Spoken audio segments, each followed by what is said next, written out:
Before I request Kuresh Kagalwala to come up and speak to us, I just thought I'll give you a schedule. For the next about 25 odd minutes, Mr. Kuresh Kagalwala will speak to us. Right after that, we'll have a tea break. We intend to assemble at 5:30, irrespective of what time the tea break starts, because we have a very interesting session that we've all been waiting for. It's the question and answers, which we will do as soon as we assemble back at 5:30. I'm also pleased to inform you that in that session we will have Mr. Narendra Kulkarni, who is the Commissioner of GST, who will be joining us, and also Sangeeta Sharma, who is the conveyor of the Secretarial Working Committee on behalf of the Indirect Board of Direct Taxes for travel and tourism. So she is directly related to us, and any suggestions that we might have to help us with specific requirements. For example, this situation of not getting credit for our MICE customers and stuff like that. That can all be addressed to her. So, Mr. Kuresh Kagwala, please welcome him.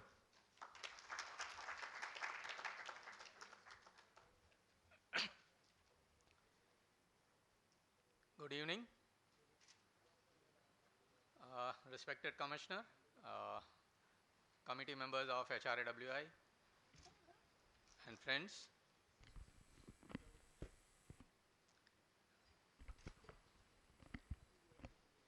At the outset, let me thank you for inviting me once again. This is your second lecture on GST series, and last time also I had been given an opportunity, and I'm repeating the opportunity. So obviously, I'll not be repeating the same things which I said last time.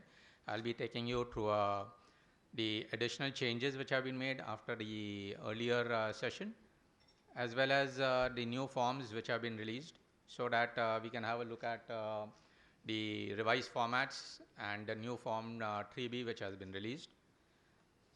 So we'll start off with this. This is the post-go live session. We are already online with GST, and so topics which had been covered in the last seminar, we had covered the introduction and concepts, which Mr. Goyal has also covered in detail today. We had considered certain hospitality industry specific topics like billing on checkout, how do we take checkouts further, whether we have to close our checkouts at the month end, etc. Input tax credit details again has been discussed today also. The GST return formats we had seen last time. There are certain transition aspects, how transition from the earlier regime to this new current regime had to be done. System requirements which needed to be in place, which we'll also discuss today. Tax rates, I think we have already had a look at in detail today, and certain other provisions. And for today's agenda will be, I'll just briefly cover certain changes and limits and applicability. The new due dates which are applicable for the first 2 months. New GSTR 3B which has been introduced. GSTR 1 has been given an offline utility tool whereby we'll be able to file the returns, and certain system requirements. So changes in limits and applicability, now it is applicable all over India, truly one nation. Now, one tax is slightly debatable, as Mr. Goyal said, certain areas of taxes are not available to other states, etc. So that needs to be looked at, especially for this industry. Gifts from employer to employee, there was a case whereby it was taxable, and now there has been a limit of 50,000 given, whereby that would not be taxable. Again, there are some questions I'm sure will be asked about what is gifts, and whether staff cafeteria meals provided, because the hotel industry typically does that. Would that be covered or not covered, or would it be a gift, or how do we take it forward? Those type of questions are available. GST will not apply on sale of land and building. Composite supplies, the earlier limit of 50 lakhs has been increased to 75 lakhs. And changes in tax slabs, which are earlier there, have been revised. We have seen that today. So now let's look at the new due dates for the first 2 months. You might be aware that typically what needed to be done is there were a GST, typically 3 returns are to be done every month. GSTR 1, 2 and 3. One is basically the return for your sales which you are doing. Two is the return of purchases. And three is the monthly return, which will combine the sales and the purchases and work out your tax liabilities and therefore give it to you. Now, for the first 2 months, there has been, revision of due dates by the government. So, what the government has said is that since the returns would be filed later on, there is one more new form 3B which has been introduced, which is basically which was not there earlier, and that has to be now filled up. So, the new due dates basically for the month of July return, the original date which was there for your sales to be filed was by 10th of August, which has now become 5th of September. 15th August for your purchases part will be by 10th of September, and 20th August, which was your monthly return. Now that monthly return by 20th August, you have to fill in a GSTR 3B. I will be showing you the format of GSTR 3B also. So there I am still not clear whether that is to be an upload or it is to be a directly going and logging into the portal and feeding in the figures. So that we'll have a look at. There is still time, about a month to go for that. Then similarly for the month of August, GSTR 1, which was to be filed by 10 September, now has been 20th September, 25th September and 30th September. So in effect, what we see is basically for the month of September, I think there are no leaves available for anybody. Every 5 days there is a due date of GST. Okay. So goodbye to your Navratri festival also. Anyway, going further, September onwards, there will be your regular due dates of 10th, 15th and 20th every month. And as regards GSTR 3B, we are not sure whether that will continue or not.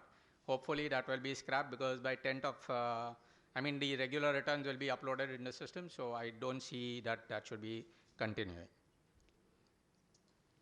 So this is the new GSTR 3B form.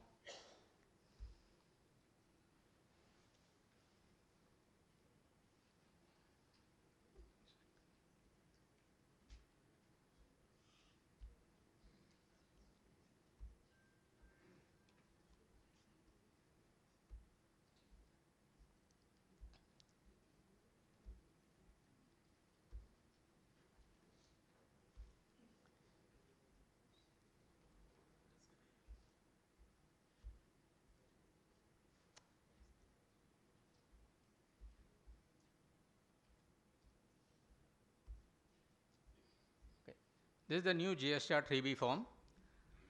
So you will fill in your GST number and the legal name of the person, and then for the month you will have to supply to the government the following details, basically summarized details: the nature of supplies, your outward taxable supplies, what you have to supply is your total taxable value, integrated tax figure, central tax, that is CGST, and the state or union territory tax, and the cess if any. So outward taxable supplies meaning your sales other than zero rated, nil rated and exempted, because those are again to be given separately: zero rated, nil rated and exempted. And to calculate inward supplies, I'll just briefly touch upon reverse charge mechanism for those who are not there last time or those who are new to GST. Reverse charge is basically for the purpose of, if I am purchasing anything from an unregistered supplier, those who are below 20 lakhs, and therefore they do not charge me GST, I have to calculate the GST on his behalf, make an invoice on his behalf on myself, and take that tax and show it as a liability and pay it to the government. And in the next month, I can again take an input of that tax credit, which I have paid in the earlier month. So assuming that I had bought it from a registered person, I would have taken that, I would have paid that tax, and next month I would have got the credit for it. The same principle applies. The only thing is now, this is not paying at the to the supplier. You are just calculating the tax ad hoc, and you will be paying it to the government in that month, and in the following month only you will be eligible to take a credit for the same. So this is where your liability basically is getting calculated on your sales, that what is the outward taxable supplies, zero rated, nil rated, exempted, and the inward supplies liable to reverse charge, and also non-GST outward supplies. So all your liquor sales which you are going to do, basically even for that the government ultimately wants you that looking forward, there will also be an annual return. So that annual return will have to be mapped with your GST returns of every 12, of all the 12 months. So technically, they will capture all your sales details, whether it is taxable, non-taxable, zero rated, nil rated, or even if it is outside the purview of GST, kindly show everything of all your sales figures over here. Going forward to the next section, that is that same supplies which you have shown up above. How much have been made to unregistered suppliers, to composition taxable suppliers, and to UIN holders. UIN holders are basically embassies, etc. So if we have made any of those, that's how we'll have to now, in our sales, we have to capture details that whom are we selling to. So technically, if it is a B2C, maybe you will just say it is an unregistered person. But composite taxable person for a purpose of sale is a bit dicey. I don't know how you all are going to capture that data and ultimately show it in your sales. So, but if it is, that's a requirement which is there from the government side. And for that, basically, you have to just give the total figures, that is the place of supply, the total taxable value, and the amount of tax. Now coming to the input tax credit part of it, that's the credit which we will be now taking. So what happens is, again, the buckets of integrated tax, that is IGST, CGST, SGST is there. So ITC available, whether in full or in part, import of goods, import of services. Okay, that's on imports, which IGST we have paid. Then inward supplies liable to reverse charge. Inward supplies from ISD. ISD is basically if you all have, let's say, you all have multiple hotels, you have a central, let's say, corporate body. So you can take that central corporate body, maybe not making any sales, but it takes a lot of expenses, like maybe advertisement is done centrally. There are certain contracts signed centrally. So all those which it has, security concerns, etc. So if it gets the expenses which it is booking at the corporate, right now for the purpose of your income tax, everything was getting merged, the one balance sheet, there was no problem.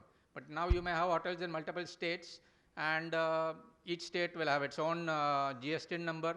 So what happens is this corporate will now have to take a registration, separate registration as an input supplier, input supply distributor, and therefore take the credit of all the bills, and proportionately to the turnover of the entities, the credit has to be distributed to the relevant entities.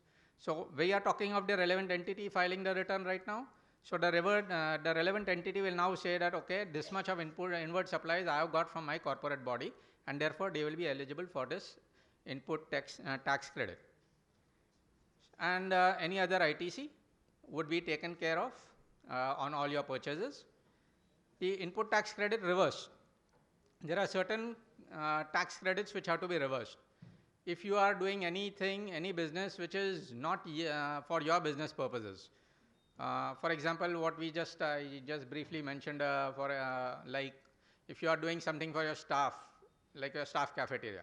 Technically, that proportion of expenses on which you have purchased for your staff cafeteria, out of your total purchases, you will have to now say that for the staff cafeteria, whatever purchases are done, that much of input tax credit I have to minus back, because that is not done for the purpose of my sales. That is not yielding a tax, outward tax liability to the government. So therefore, I cannot take an input tax credit on the same. So these type of reversal sections are there, and therefore accordingly I will have to do a input tax reversal, and therefore I will get the net input tax credit available. And if there are ineligible input tax credits, like I assume this is mainly for the purpose of what Mr. Goel explained, that I have sent somebody, although my hotel is in Mumbai, and I have sent somebody to Delhi, and Delhi, he has stayed in a hotel and he's incurred expenses out there, but since Delhi is charging CGST, SGST, I cannot claim that credit. So that would be ineligible input tax credit available to, not available to me. So this way, that will work out the total tax credits that would be available. The government also wants us to also report what is the value of exempted, nil rated and non-GST inward supplies. Just like the sales, my purchases, I will have to take what has been supplied from a supplier under a composition scheme, exempted or nil-rated supply, and also non-GST supply. So all this, and again whether they are from interstate or intrastate. So have a look at what the requirements are, because these are the requirements at which you are going to have to file your return by the end of the month or by the 20th of August. If you are not capturing these details right now as to what type of purchases you are doing, from whom you are doing, whether it's a composite dealer, whether it's a non-GST supply, it will be very difficult for you to again go through all your invoices at the month end and again do a compilation. So practically in your software only you should be, putting up these type of coding structures or whatever, whichever best suits you in your systems, so as to enable you to capture this information right from the beginning. Looking at the final result only, you should be able to design your system requirements right from now.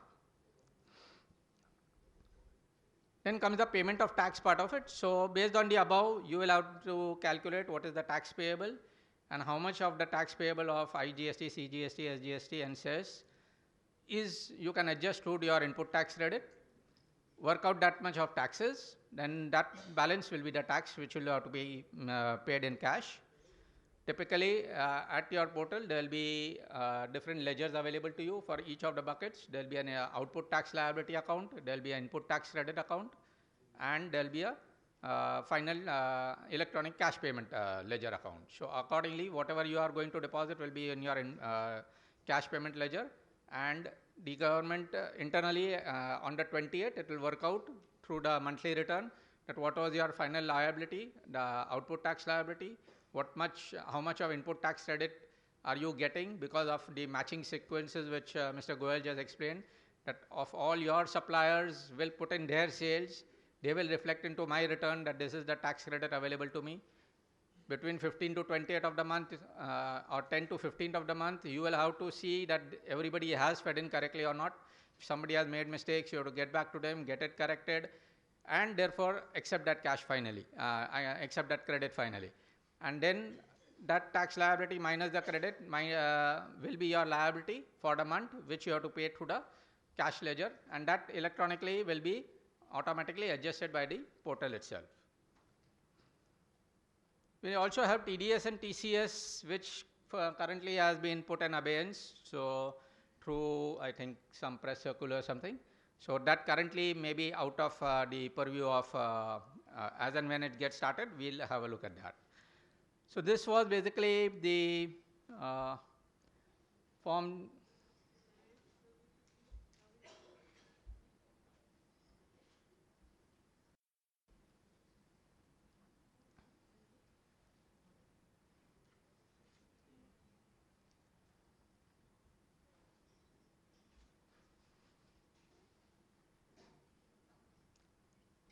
So this was basically the form GSTR 3B, which was the new form.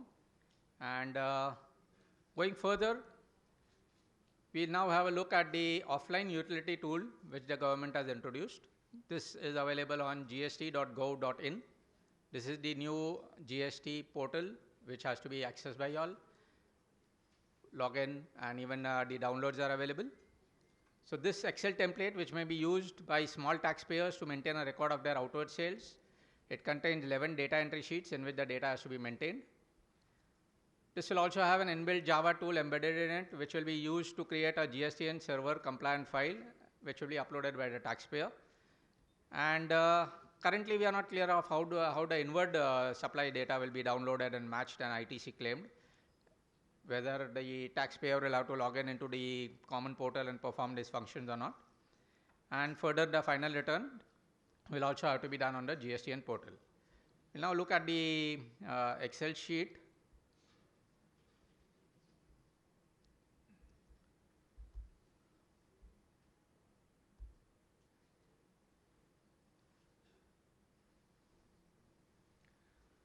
So this is the GSTN portal and the offline utility tool. So what happens is basically you have got 11 sheets. This is the B2B transactions, that is all business to business transactions of your sales which you have to report to the government. That is to be invoice wise, so each and every invoice wherever you are capturing the GST and details of your people who are going to claim the input tax credit. So if somebody from Pune comes on a business trip to Mumbai, staying in the Oberoi out here, and he says that this is my GST number, he will be able to claim his input tax credit on his accommodation stay.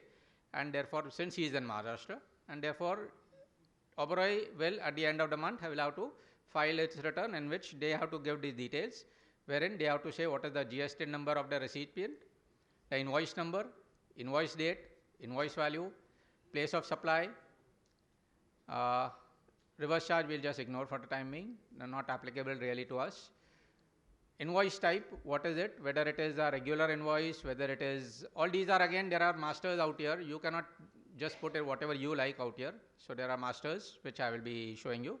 So invoice type, if it is to an e-commerce operator, so whoever may be your OTA, so the GST number of that OTA, the rate of tax applicable, and the taxable value, and also a cess amount, if any. Cess amount are applicable, let's say, on certain items like tobacco, soft drinks, etc. There are cess also applicable. So if cess has also been collected on this invoice, you will have to give those details. So typically, this details are basically to be filled in each and every invoice number wise of your sales to business to business. Then there is a business to consumer, large. That means more than 2.5 lakhs rupees. This is where you